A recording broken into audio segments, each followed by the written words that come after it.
서남권을 대표하는 목포, 저희가 왔습니다. 그동안 여수, 순천, 광양 이런 우리 동부권 이야기 많이 이렇게 그렇죠. 하다가 네. 자, 서남권을 대표하는 목포에 왔습니다. 오늘 여기서 어떤 이야기를 나눠주실 거예요? 네, 간단하게 좀 목포 인트로 좀 말씀드리면 목포하고 이거 옆에 있는 무안군까지 해서 인구는 한 28만 정도 되고 그래서 이제 순천 여수와 좀 비교하기 좀 좋을 것 같습니다.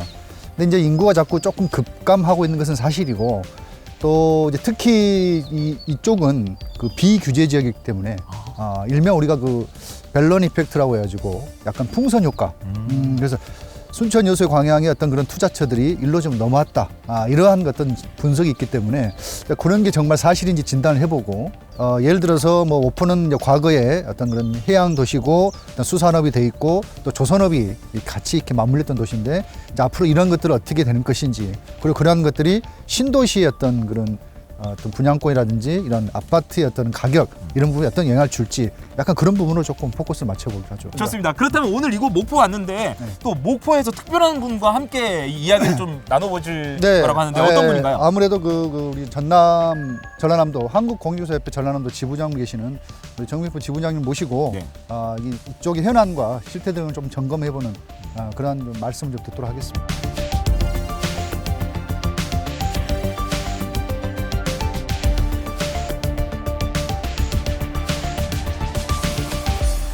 부동산 포커스 무한 목포편, 목포 무한편, 한국공인중개사협회 전남지부 정병표 지부장님 자리하셨습니다. 안녕하세요. 반갑습니다. 네. 안녕하십니까. 오늘 또 저희 부동산 포커스 이 시간을 위해서 귀한 시간 내주셔서 너무나 감사합니다. 네, 자, 오늘 우리 목포와 무안에 대한 이야기, 목포에 대한 그 다양한 정보를 우리 시청자, 구독자분들에게 알려주실 텐데 어떤 거에 먼저 교수님 질문을 해드려야 될까요? 네, 일단 그 부동산 그 규제 지역에서 좀 벗어난 비규제 지역의 대표적인 서남권이 바로 목포 무안 지역인데 이르면 그 풍선 효과라는 이야기가 있습니다. 그래서 이제 이 이야기가 무슨 얘기냐 하니 작년 2020년 그 초반 중반까지는 사실상 목포의 거래량이 그렇게 많지는 않았다고 알고 있고 또 거래도 실소유자 중심으로만 이루어졌다고 했는데 연말쯤이었죠. 우리 그 규제적으로 묶이기 바로 직전부터 해서 갑자기 좀 거래량이 늘어났는데 실제 이게 이제 외부 투자자들이 유입된 효과 아니냐. 다른 곳에서 규제가 됐기 때문에 점프해서 온 거 아니냐. 이런 것이 있고 일부 조사 자료에 의하면 전체 총 거래량의 한 80% 90%가 전부 외부 투자자들이 샀다. 이런 얘기가 있습니다. 그래서 여기부터 좀 말씀을 좀 듣고 싶습니다. 네. 예, 방금 교수님께서 말씀하신 대로 외부 투자자들이 목포 무안에 있는 분양권 위주로 입주가 먼 아파트, 굉장히 이제 입주가 아주 많이 남은 아파트 위주로 해서 분양권을 사들이기 시작했습니다. 한 80% 90%는 외지인입니다. 그리고 10% 20%만 현지 우리 목포 사람들이 이렇게 거래가 이루어진 게 사실이고 이제 그러다 보니까 마이너스 P가 상당히 많이 있었던 것들이 전부 없어지고 지금은 플러스 P로 3천, 4천, 5천까지 이렇게 변화가 된 게 사실입니다. 단순하게 규제의 대상 지역이 아니라는 거 그 이유 하나만으로 그러면 타지의 그 지역인들이 이렇게 투자를 한다.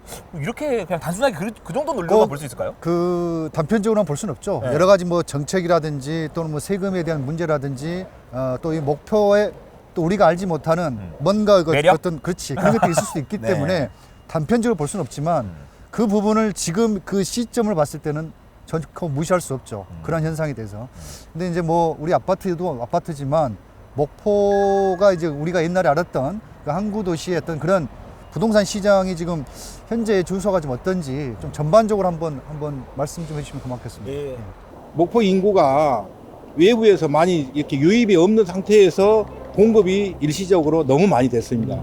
2018년도, 19년도에 그렇죠. 약 한 40세대가 공급이 됐어요. 그러다 보니까 그 외지인의 풍선 효과를 빼고라도 너무 낮은 그 금액대가 형성이 되다 보니까 외부인들이 볼 때 지금 이런 시장에 이렇게 마이너스가 있는 데가 사실 전국적으로 없지 않습니까? 근데 목포만 있었던 거예요. 그래서 외주인들이 이 눈독을 노리고 찾아왔던 것이고, 그 다음에 이제 그것들이 지금은 이제 다 소진이 되다 보니까 앞으로는 제가 볼 때는 지금 강보합세로 이렇게 꾸준히 가지 않겠는가. 그렇다고 해서 외지인이 빠져나가도 더 떨어지진 않을 것 같다. 그런 생각이 듭니다. 도청이 자리하고 있는 남항, 사실상 행정구역상 거기는 무안으로 분류가 되어 있는 거잖아요. 네. 그럼 남학이 어떻게 보면 이렇게 개발됨으로 인해서 지금 현재 목포에 미치는 영향, 이 부분도 굉장히 중요하거든요. 네, 그 부분에 대해서 좀 알려주시면 좋을 것 같아요. 네, 그 행정구역으로 도로 하나 사이에 오른쪽은 목포, 왼쪽은 무안 그렇습니다. 네. 그러나 한 지역이고 한 세타이고 생활권, 뭐 경제권, 뭐 활동권 이런 게 전부 다 한 동네로 보면 돼요. 그러나 행정구역만 무안군으로 나눠져 있기 때문에 어떤 정치인들의 기존 세력들의 기득권 때문에 통합을 못하고 있는 게 사실이고, 그러면서 동반 성장을 해야 되는데 따로따로 성장을 하고 있습니다. 그래서 이제 언밸런스가 생기는 경향이 어떤 그 행정구역 나눔으로 해서 그런 영향을 아주 많이 받고 있어요. 목포하고 남학 그 신도시 오령지구라든지 이런 거 비교했을 때 신축 아파트는 보통 5년 이내라고 얘기하는데 신축 아파트를 기준으로 했을 때 그 평당 단가가 그 목포하고 여기 비교했을 때 좀 차이가 좀 납니까? 아니면 어느 정도 평균세를 같이 가고 있을까요? 많이 차이 납니다. 자, 남학은 신도시다 보니까 아파트들이 젊어요. 네. 최고 길어봐야 10년, 11년 그 정도예요. 최고 긴 것들이. 네. 그리고 이제 짧은 것들은 이제 5년차, 4년차, 3년차 그래요. 그런데 목포는 25년, 30년 됐어요. 그래서 가령 예를 들어 똑같은 34평짜리 아파트라도 남학 신도시는 3억대가 갑니다. 근데 목포는 1억 5천대 갑니다. 34평 기준에서. 네. 배가 차이 나요.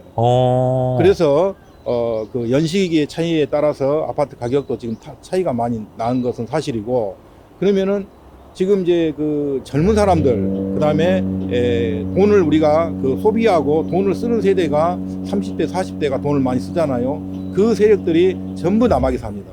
이게 비단 제가 보기에는 지금 현재 목포, 무안 이 여기에 극한된 문제가 아닌 그렇죠. 대한민국 전역에서 지금 사실 어떤 그 노후화, 낙후화, 신도심으로 대한 이런 너무 많은 몰리는 그런 현상들, 이게 여기 문제만은 아니잖아요. 그렇죠. 네. 그 서울 수도권 같은 경우에는 사실 뭐 그 도시 공동화가 일어나지 않고 강남, 강북 이렇게 고르게 지금 발전하고 있기 때문에 그런데 이런 지방 같은 경우에는 특히 신도시가 만들어져 버리면 젊은 청년의 거듭 이동하기 때문에 그 원도심은 거의 지금 이제 뭐 황폐화되고 또 나이 드신 분들만 겨우 이제 건건히 유지하고 있는 이 상황이 비단 목포뿐만 아니죠. 그래서 이제 우리 목포가 지금 그렇게 되는 부분은 사실 지금 어느 정도 예측이 됐던 부분들이었고, 그래서 이제 앞으로 우리 현지에서 지금 실무를 담당하고 계신 지부장님께서는 우리 목포와 무안 전체가 이렇게 통합적으로 가기 위한, 서로 상생하기 위한 어떤 그런 좋은 대안이라든지 뭐 그런 것들이 있으면 좀 말씀을 좀 들어보면 어떨까요? 그렇죠. 혹시 뭐 그렇다면 방금 말씀하신 부분의 문제점, 그게 문제점이라면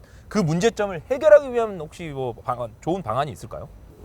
정책의 일관성이라든가 정책의 통일성 이런 것들이 해결이 안 되면은 우리 뭐 민초들이 그것을 해결할 수 있는 방안은 없지 않습니까? 네. 그런다고 보면은 이제 그 어떤 아파트를 공급을 할 때 옆에 지자체하고 같이 이렇게 공동으로 어떤 그 수요를 계산해보고 공급을 계산해보고 그렇게 해서 허가도 내주고 그런 정책도 사실 필요하지 않겠는가 이런 생각을 해봅니다. 그 듣기로는 그 2018년 이후 조금씩이지만 그 조선업이 다시 또 이렇게 그 회복세를 가지고 있다 이런 그 반가운 소식이 있던데 어떻게 보십니까? 한 3년 전, 4년 전에 그 조선업이 불황이 되면서 인구가 다 빠져나가가지고 빈집이 굉장히 많았습니다. 근데 지금 최근 들어서는 조선업이 살면서 인구가 다시 들어오고 그런 것이 진행이 되고 있고, 그래서 어떤 그 이 지역의 발전을 위한 그 주변의 발전이 같이 동반으로 돼야 된다 그런 생각을 하고, 그리고 외부의 그 관광객 유치를 많이 해서 관광객이 들어와 가지고 투자를 또 할 수 있는 그런 그 바탕을 깔아주는 것이 어떤 그런 그 집값 하락이라든가 부동산 경기를 갖다 활성화시킬 수 있는 그런 방안이 아닌가 이렇게 생각을 해봅니다. 그럼 방금 전에 말씀하셨듯이 순천 여수, 그리고 동북권이 이렇게 막 관광 산업으로 발전이 되고 또 그로 인해서 뭐 많은 사람들이 투자하고 그러면서 집값이 막 이렇게 폭등할 때 그때 어떤 생각이 드셨습니까? 네. 부러웠죠. 부러웠죠. 네. 우리 목포는 네. 마이너스 피가 마이너스 2,000, 3,000까지가 피가 떨어져 있는데 순천 여수 광양은 분양 때리면 5,000, 6,000, 7,000은 붙어요 피가. 저는 그걸 그 실제로 가서 확인을 해봤고 네. 그걸 이렇게 느껴봤는데 이제 결국은 이제 외부 관광객이 들어오고 또 이 관광 인프라가 구축이 되면서 지역이 경제가 활성화되면은 인구 유입이 된다는 얘기죠. 그러면서 부동산 경기가 연결이 됩니다. 그래서 그 문화관광 콘텐츠가 중요하다는 얘기죠. 그래서 이제 여수 순천 광양은 또 그 한 세트 하더라고요. 가서 보니까 거리가 가까워요. 뭐 30분 이내면 다 통하는 그런 거리더라고요. 근데 그래서 인구 캐파가 거기는 뭐 70명, 80만 명 이렇게 되고 우리 여기는 합쳐봐야 30만 명도 채 안 되고 그러다 보니까 이런 차이가 있어서 어떤 그런 그 피부로 느끼는 그 체감 경기 활성화 정도가 나는 차이가 나더라 이렇게 느꼈었어요. 지금 저희가 있는 이곳이 목포의 그 평화광장이라는 지금 곳이고 지금 여기 뒤쪽에 보이는 지금 저 높은 건물 저희 지금 몇 층짜리죠? 42층. 42층 펜트하우스인가요? 예, 펜트하우스. 주상복합 펜트하우스. 주상복합. 예.